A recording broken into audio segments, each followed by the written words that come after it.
Saint Léonard de Port-Maurice.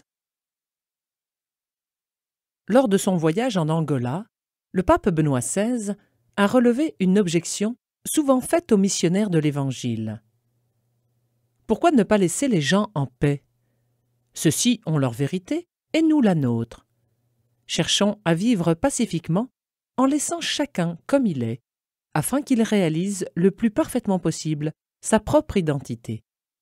Le pape a alors répondu : « Si nous sommes convaincus et avons fait l'expérience que sans le Christ, la vie est inachevée, qu'une réalité, la réalité fondamentale, lui fait défaut, nous devons être également convaincus du fait que nous ne faisons d'injustice à personne si nous lui présentons le Christ et lui donnons la possibilité de trouver de cette façon non seulement sa véritable authenticité, mais aussi la joie d'avoir trouvé la vie. Bien plus, avons-nous le devoir de le faire.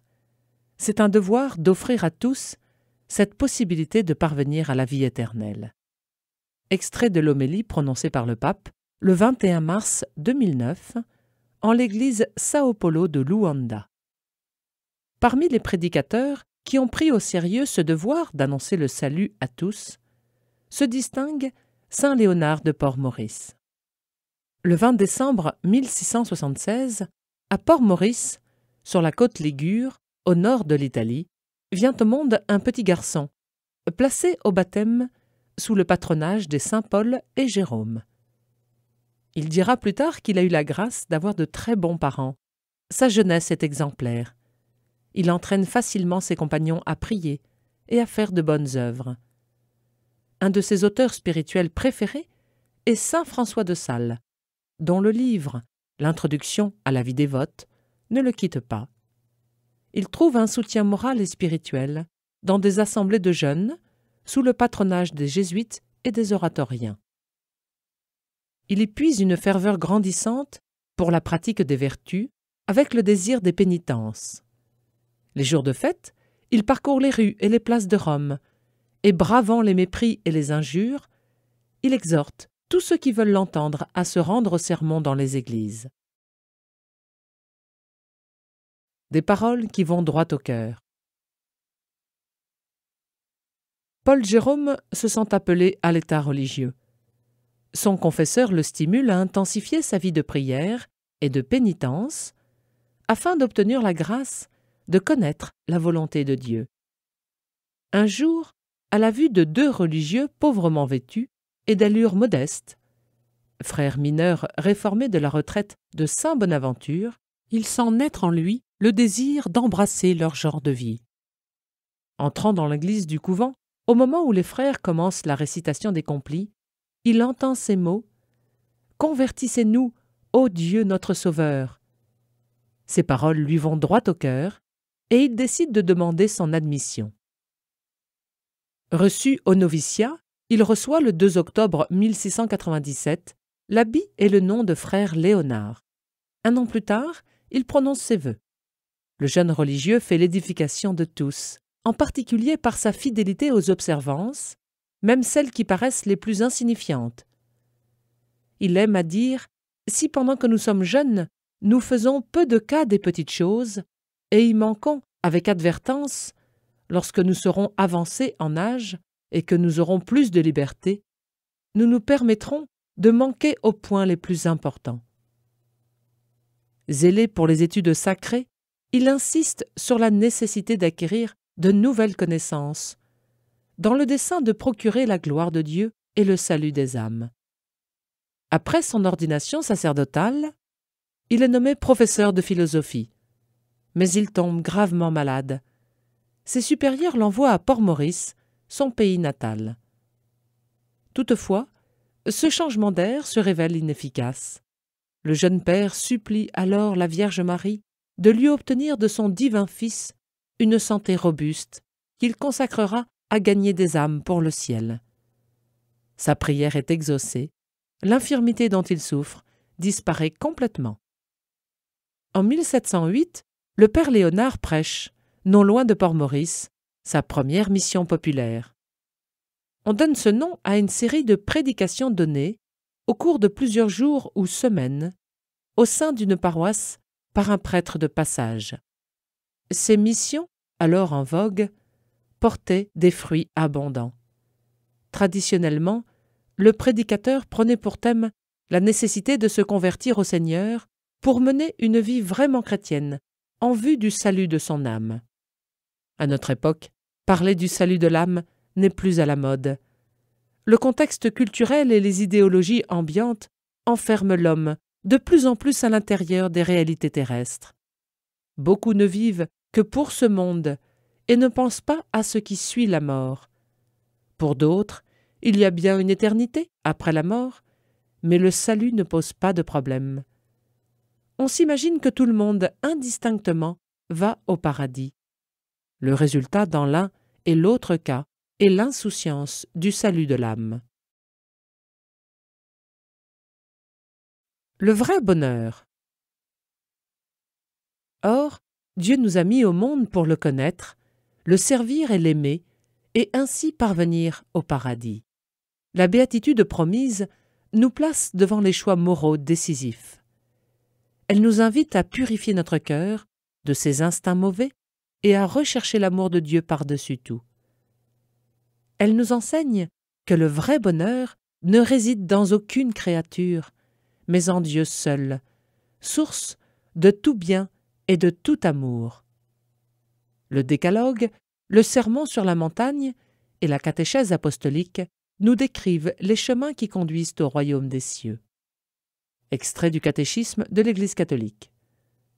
Le Seigneur Jésus est venu révéler aux hommes l'amour infini du Père, qui veut que tous soient sauvés et prennent part à sa vie divine dans le ciel. Mais il insiste également sur le fait que les hommes seront jugés selon leurs œuvres, et que ceux qui ne meurent pas dans l'amitié divine ne posséderont pas la vie éternelle. Jésus parle souvent de la géhenne, du feu qui ne s'éteint pas. Matthieu chapitre 5 ou Marc chapitre 9, réservé à ceux qui refusent jusqu'à la fin de leur vie de croire et de se convertir, et où peuvent être perdus à la fois l'âme et le corps. Matthieu chapitre 10. Jésus annonce en termes graves qu'il enverra ses anges, qui ramasseront tous les fauteurs d'iniquité, et les jetteront dans la fournaise ardente. Matthieu chapitre 13. Et qu'il prononcera la condamnation. « Allez loin de moi, maudits dans le feu éternel !» L'enseignement de l'Église affirme l'existence de l'enfer et de son éternité. Les âmes de ceux qui meurent en état de péché mortel descendent immédiatement après la mort dans les enfers, où elles souffrent les peines de l'enfer, le feu éternel. La peine principale de l'enfer consiste en la séparation éternelle d'avec Dieu, en qui seul l'homme peut avoir la vie et le bonheur pour lequel il a été créé et auquel il aspire. Extrait du catéchisme de l'Église catholique. La considération des fins dernières est au cœur de l'enseignement du Père Léonard. Considérez, écrit-il, combien il vous importe de parvenir à votre fin dernière.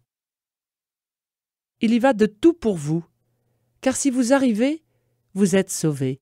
Vous êtes éternellement heureux, comblés de tous les biens pour l'âme et pour le corps.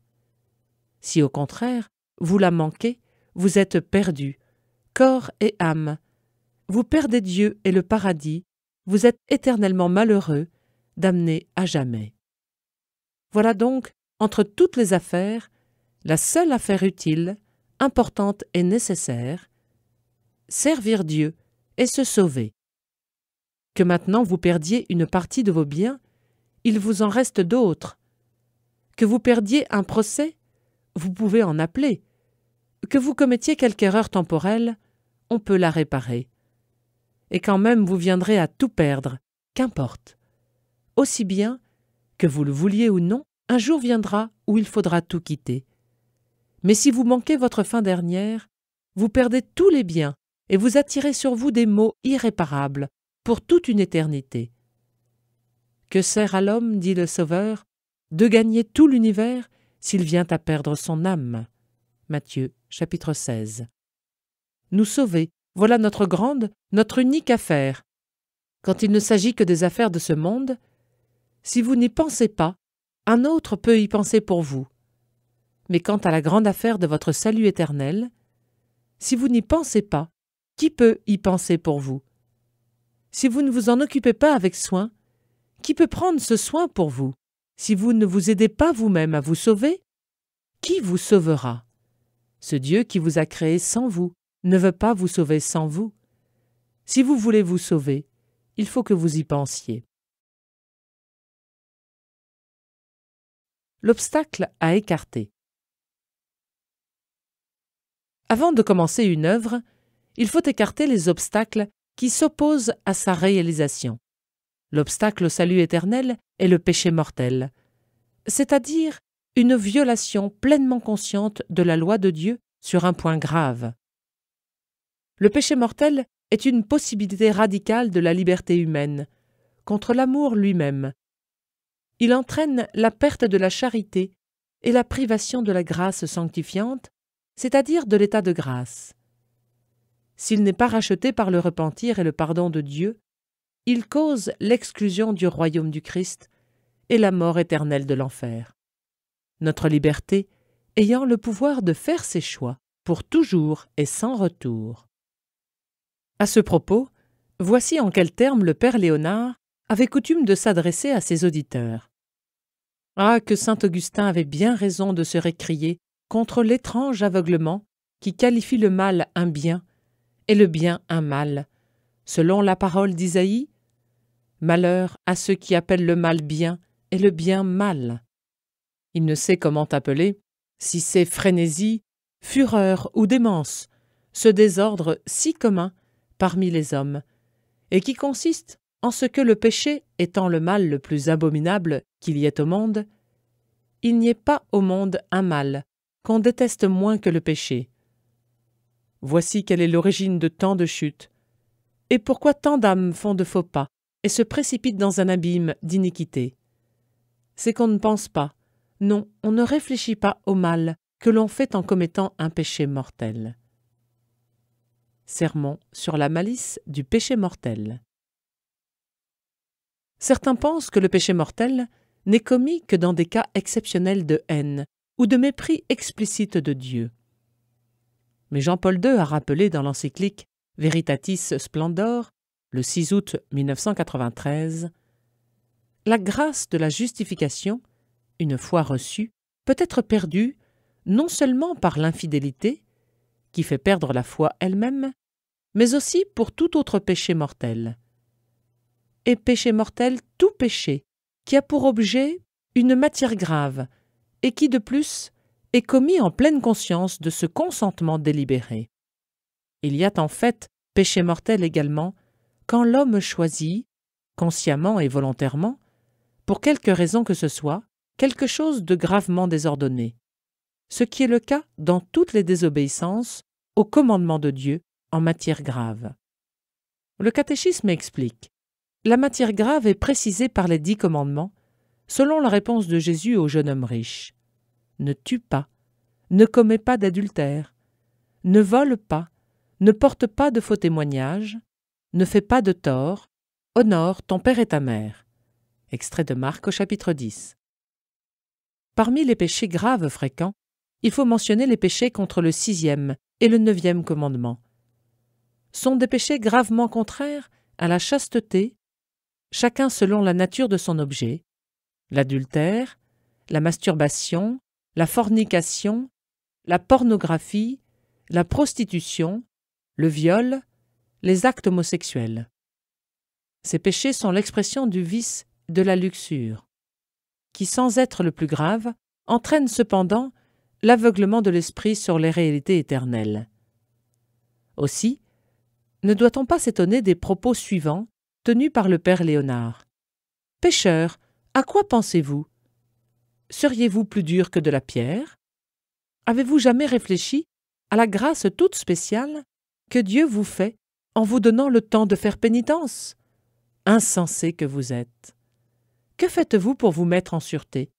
Serait-ce trop de pratiquer quelques petites mortifications? Serait-ce trop de préparer une bonne confession pour mettre un terme à cette vie pleine de désordre que vous avez? » Extrait de l'invitation à la pénitence.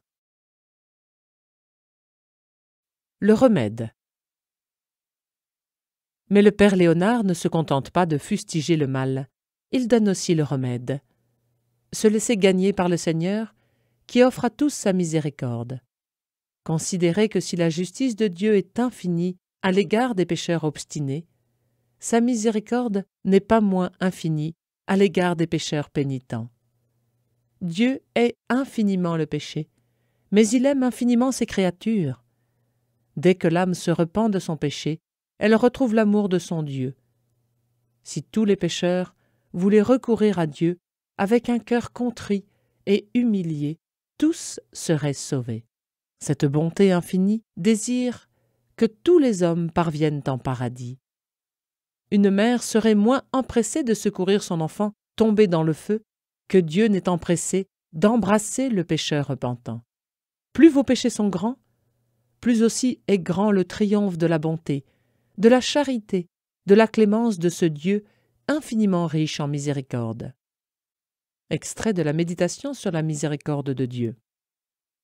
Jésus invite les pécheurs à la conversion sans laquelle on ne peut entrer dans le royaume. Mais il leur montre en parole et en acte la miséricorde sans borne de son Père pour tout le monde et l'immense joie dans le ciel pour un seul pécheur qui se repent.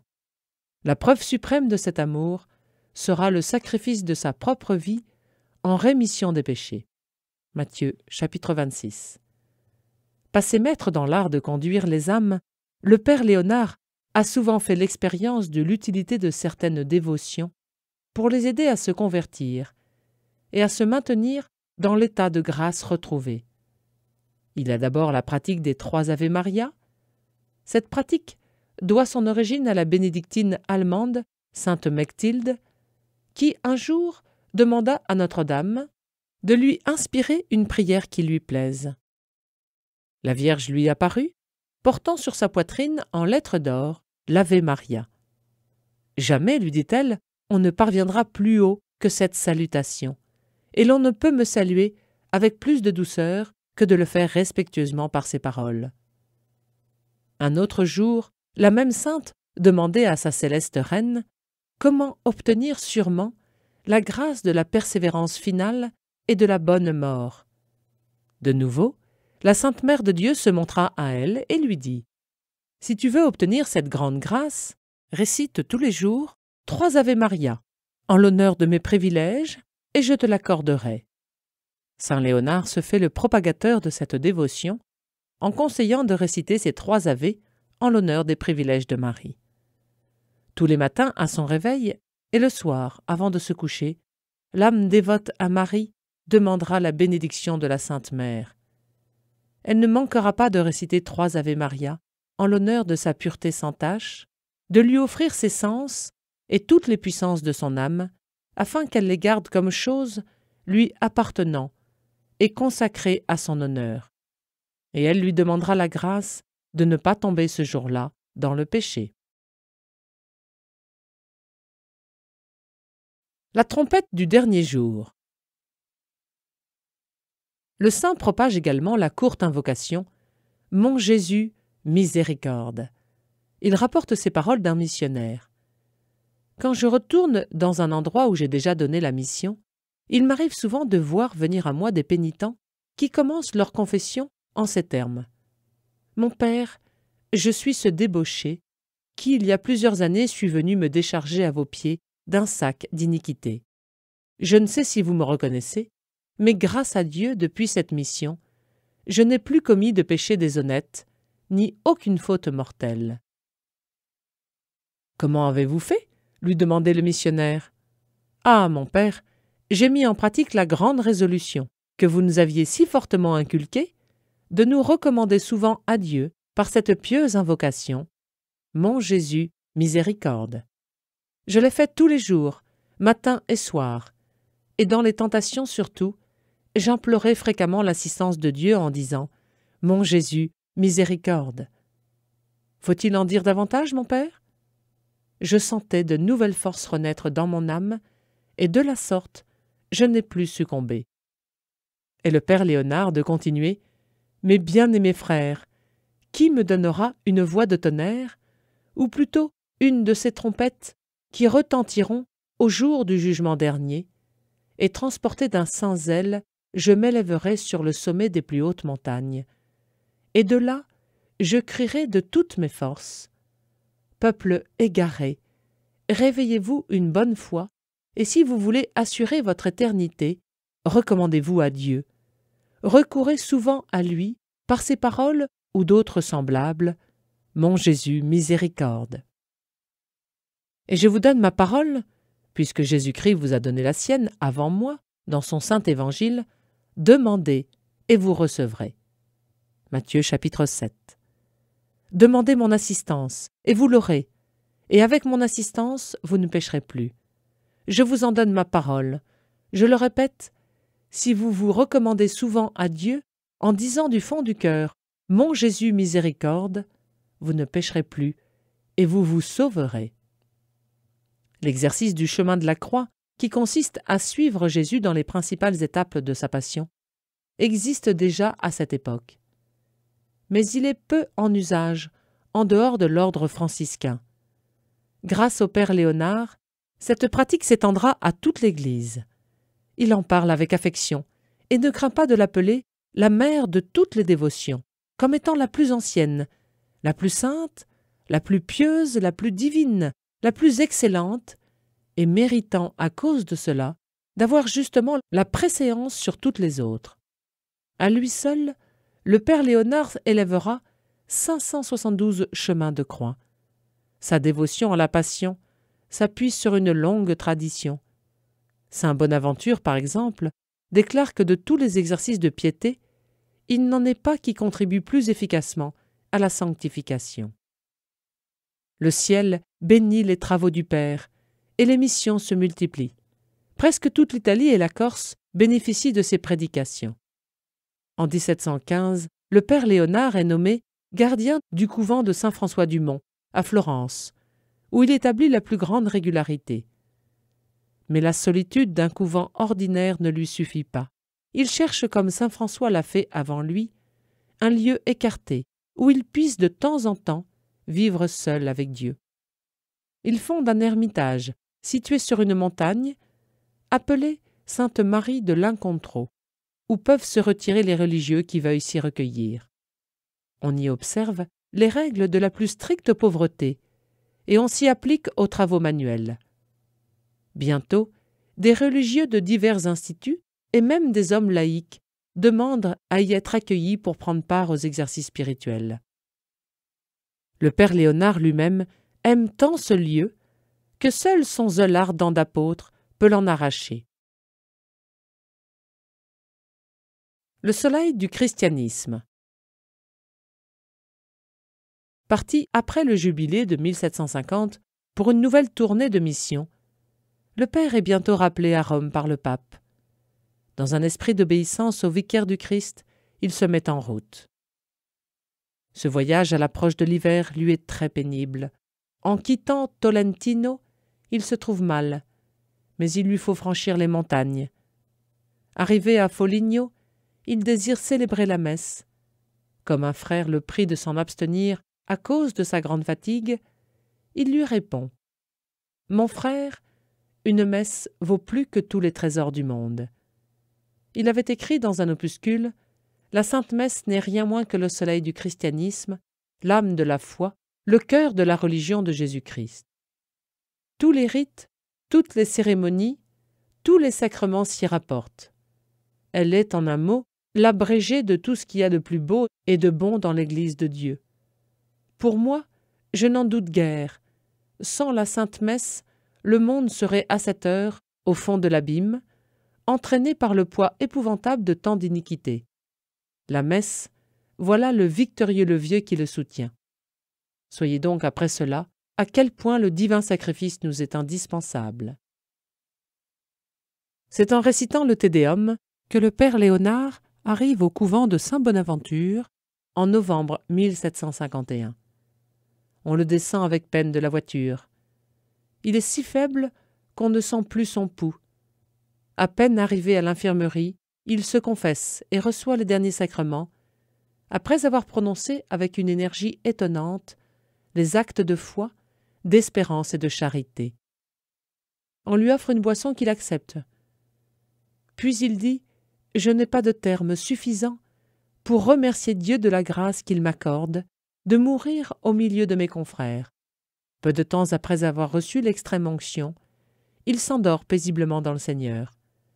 C'était le vendredi 26 novembre 1751.